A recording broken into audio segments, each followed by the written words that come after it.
Bem, olha, primeiro obrigado pela vossa presença aqui, chamados assim de emergência para cá estar presente. A nossa questão fundamental hoje queria dar a conhecer a comunicação social nacional e internacional e ao povo moçambicano também que acabo de fazer uma submissão à Assembleia da República, para a Presidente da Assembleia da República e também para as 4 bancadas. Esta é um ofício em que sucintamente solicitamos à Presidente da Assembleia da República tomar todas as diligências regimentais e procedimentais para se criar uma comissão parlamentar de inquérito para averiguar a probidade da gestão do Fundo Nacional de Desenvolvimento Sustentável, cujo derivado mais conhecido é o sustenta. E esta questão que estamos aqui a fazer por 2 razões. Primeiro, porque é um assunto que eu particularmente, como deputado, há cerca de 2 anos, levantei este assunto ao nível da Assembleia da República em 2 ocasiões e também nas minhas comunicações nas plataformas digitais, já escalpelizei este assunto. Nas últimas semanas, o assunto ganhou uma dimensão, digamos, mais midiática, em face do pronunciamento, do posicionamento do atual Ministro da Agricultura, que dizia que não conhecia o projeto Sustenta. Então isto levantou um debate acérrimo. E eu então achei por bem não só estar no debate teórico e debate midiático, mas passar por uma ação que tenha efeitos um pouco mais concretos e tangíveis. É que se temos um fundo público com fortes indícios de ter sido mal usado, mal gerido, cuja gestão até este momento indiciária ter sido extremamente danosa para o bem público, então temos possibilidades de, ao nível do Parlamento, se averiguar até que ponto esta percepção generalizada ela corresponde à verdade ou não. Então, para esse efeito, a minha contribuição foi juntar todos os elementos de prova, tanto os relatórios que existem do Tribunal Administrativo, artigos de jornais, outro tipo de informação e de documentos disponíveis, juntar e sistematizar toda esta informação, colocar à disposição da Assembleia da República para, avaliando a fundamentação que a gente apresenta aqui, verificar a possibilidade de se abrir uma comissão parlamentar de inquérito para averiguar até que ponto existe ou não probidade na gestão, digamos, do Fundo Nacional de Desenvolvimento Sustentável. Algumas das evidências que nós recolhemos são evidências das quais vêm de instituições, digamos, insuspeitas, como, por exemplo, o Tribunal Administrativo. Temos 2 relatórios de auditoria de 2020 e de 2021. Vemos vários artigos de centros de pesquisa também muito credibilizados, como a OMR, o CIP e vários jornais nacionais também que fizeram trabalhos de campo de pesquisa particular. E também a última questão que coloco tem muito a ver com a distinção entre o que é o Fundo Nacional de Desenvolvimento Sustentável, o que é o Sustenta e o que é os outros projetos particulares, porque existem vários, não é? Existem vários. Normalmente a gente fala destes 2, mas existe o MOSBio, o MOSLand, o Landscape, o Redata List. Portanto, são vários projetos que estão na umbrella do Fundo Nacional de Desenvolvimento Sustentável. Portanto, este é o primeiro ponto. O segundo, não só submeti para a criação desta comissão parlamentar de inquérito, mas também submeti hoje ao Procurador-Geral da República, porque existem indícios, naturalmente, de gestão danosa, ser gestão danosa, gestão criminosa. E ser gestão criminosa significa que a Procuradoria-Geral da República tem, digamos, todos os instrumentos legais para dar impulso, digamos, a uma investigação e ver se há matéria indiciária suficiente para a abertura de um processo e começar. Portanto, são duas dimensões em que tratei a questão do Fundo Nacional de Desenvolvimento Sustentável, ou mais conhecido pelo projeto mais famigerado, que é o Sustenta. Portanto, Portanto, esta que era a questão que eu queria partilhar convosco, no sentido de que também é uma componente didática para o povo moçambicano, porque a Constituição da República, no seu artigo 182, define que quem tem iniciativa de lei só são apenas as unidades da Assembleia da República, como as bancadas parlamentares, os deputados, digamos também, penso que a Comissão Permanente. Então são exclusivamente órgãos da Assembleia da República. Fora da Assembleia da República, só cabe iniciativa legal aqui à Presidência da República e ao Governo. Então significa que o cidadão comum, a sociedade civil, o outro tipo de quadrantes da sociedade não tem cobertura constitucional para apresentar uma iniciativa de lei. Mas mesmo com esta situação é possível, usando a questão do interesse nacional, nós apelarmos àqueles que têm a cobertura constitucional para apresentar a iniciativa de lei, para, mediante a nossa proposta, adotarem a nossa proposta e tornarem um projeto da Assembleia da República para ser debatido ao nível do plenário. Portanto, tem a função didática, de um lado, para a sociedade moçambicana, e, por outro lado, também tem a obrigação que todos nós temos, que notando e tendo informação de qualquer aspecto em que há gestão danosa do bem público, dos fundos públicos, podermos agir e usarmos todas as energias à nossa disposição para ver responsabilização e clarificação disso. Por último, dentro de mais ou menos 2 horas, vou a um simpósio do CIP. Hoje o CIP faz 20 anos, então temos um simpósio. E esta matéria também vai ser objeto da apresentação que eu vou fazer no simpósio, no sentido de que é um exemplo concreto de como é que nós poderemos usar mecanismos alternativos para fortalecer a capacidade de nós próprios fazermos parte da transparência, da lisura, da gestão dos bens públicos e, neste caso, do fundo público. Não é? Muito obrigado. Não foi o primeiro procedimento que fez, já submeteu vários recursos até nas instâncias de justiça e nunca tiveram pernas para andar.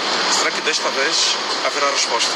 Olha, a minha obrigação como cidadão é dar um passo em frente, é dar um pouco do meu suor, do meu litro, como se costuma dizer.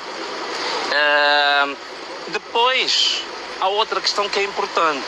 Temos a sociedade civil, temos também a comunicação social, os jornalistas, todos nós de mãos dadas temos que fazer pressão. Portanto, este projeto não é um projeto do Venâncio, este projeto é um projeto nacional e o que está em causa é o bem nacional, é o bem público, são valores nobres da nossa pátria. Então significa que eu aproveito também convocar a própria comunicação social para fazer acompanhamento deste caso e fazer pressão às instituições que devem tomar a decisão para que este caso não caia em letra morta, né? Venâncio Moiane, é difícil falar contigo nos últimos tempos, mas vamos aproveitar a ocasião. Algumas questões pendentes. A primeira, há quantas andas o processo de criação do seu partido, numa altura em que a Justiça recomenda algumas correções aqui e acolá? Eu quero, por favor, nos deixar claros que correções são essas e sim. que está acontecendo isto até agora. Muito bem, obrigado. Olha, o ofício que nós recebemos do Ministério da Justiça tornou-se público, portanto foi publicado, penso que está na agenda. O que eu posso garantir é que nós há uma resposta ao ofício do Ministro. E neste momento estamos à espera da resposta final. Podes-me perguntar, mas que resposta é que vocês deram? É que também neste momento houve necessidade de haver alguma reserva, tanto da parte do Ministério, se for a ver, o próprio Ministério praticamente reserva-se muito a entrar em detalhes. Então nós também queremos ser leais a esse princípio, mas muito brevemente vamos ter a resposta do Ministério. Mas nós já submetemos a correção de todas as irregularidades que foram indicadas pelo Ministério da Justiça. Segue o processo de diálogo nacional inclusivo, fala-se tanto que Venâncio Moiane deve fazer parte, já foi contactado por quem de direito, o Presidente da República, assim como a Comissão Técnica, tem interesse de fazer parte, e por outro lado a questão do Conselho de Estado por inerência, Venâncio Moiane já lá deve estar. Já foi contactado, convidado pelo Presidente da República ou outras partes interessadas neste processo? Não, ainda não fui contactado, não fui notificado de forma alguma sobre a Comissão Técnica, tanto a questão do Conselho de Estado também não.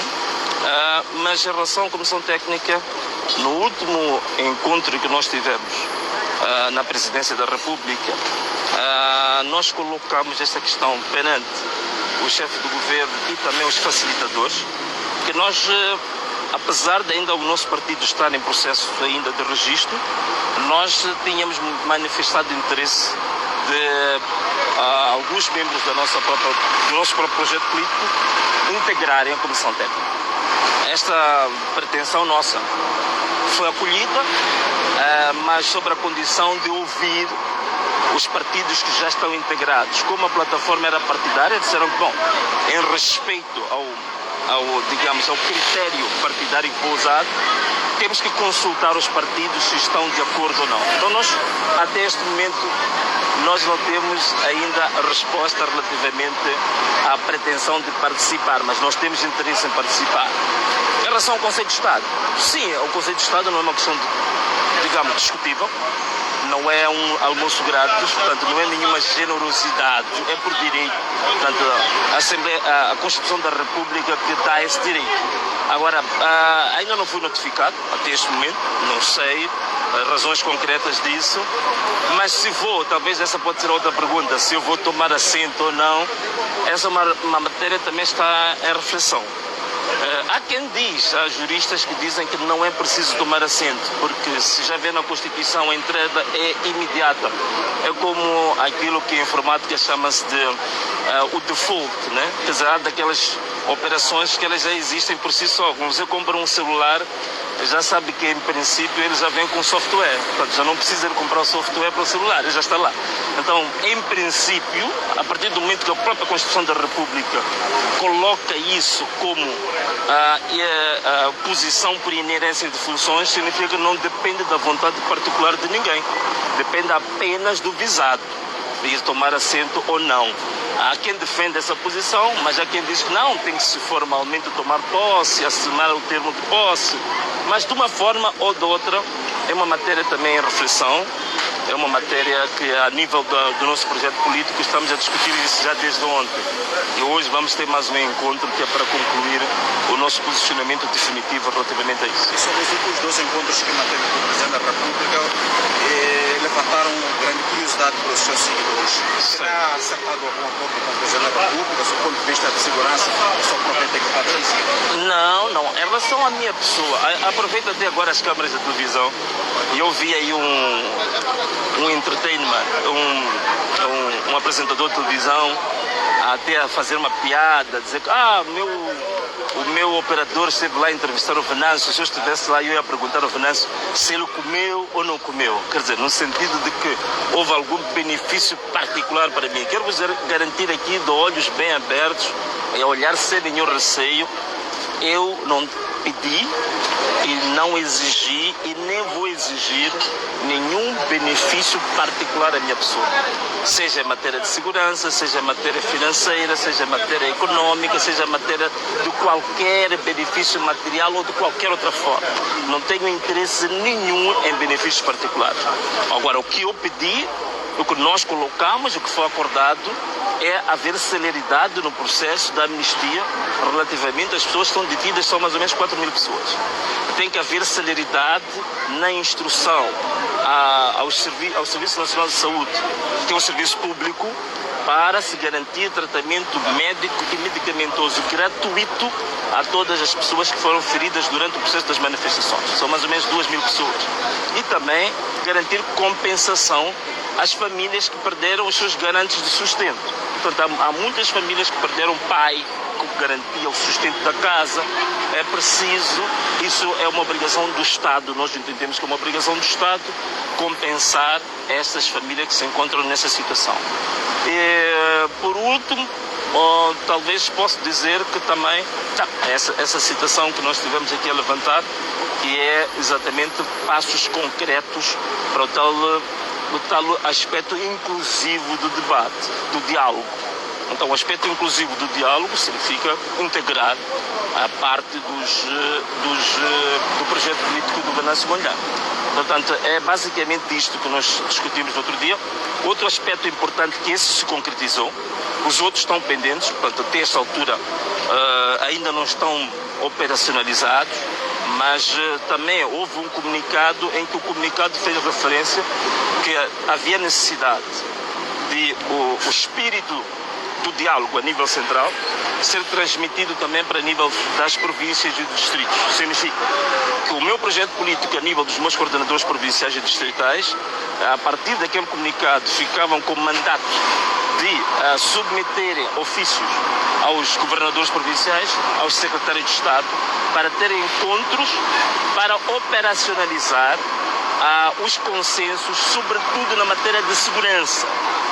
E isto já foi feito em todas as províncias, já submetemos cartas em todas as províncias para que comece também esta coordenação, não só a nível central, mas também a nível da província e do distrito, como forma de, em definitivo, nós garantirmos a estabilização, a paz e a tranquilidade no território nacional a todos os níveis. No entanto, o documento já foi assinado com a sua ausência. Este diálogo político foi assinado a 5 de novembro. Não era o de março. 5 de março foi no dia... Não estava, não fez parte. Se não fez parte, porque nesse dia eu estava a sofrer um atentado, né? Não tinha como estar a assinar o acordo e ao mesmo tempo estar a esquivar as balas da UIR. Portanto, foi um dia que ali no Expresso, a caravana que eu vinha, em que estávamos praticamente festejando, estávamos ali praticamente ovacionando com a população. Portanto, era um festejo, era um cortejo, digamos, de festejo com a população, cantando. A UIR atacou com balas verdadeiras, vocês sabem as vítimas que foram causadas, e eu estava naquele dia, naquela caravana. Foi assinado este acordo com a sua ausência, não participou do diálogo? Não participei do diálogo, ainda não participei até este momento. E eu, como estava a dizer, havia interesse em o meu projeto político fazer parte deste diálogo. Nós colocamos esta pretensão no último encontro que nós tivemos na presidência da República. Portanto, até este momento não há resposta em relação a isto. Ok, muito obrigado, está bem? Fiquem bem. Tá bom. Estamos juntos. Tá, até já.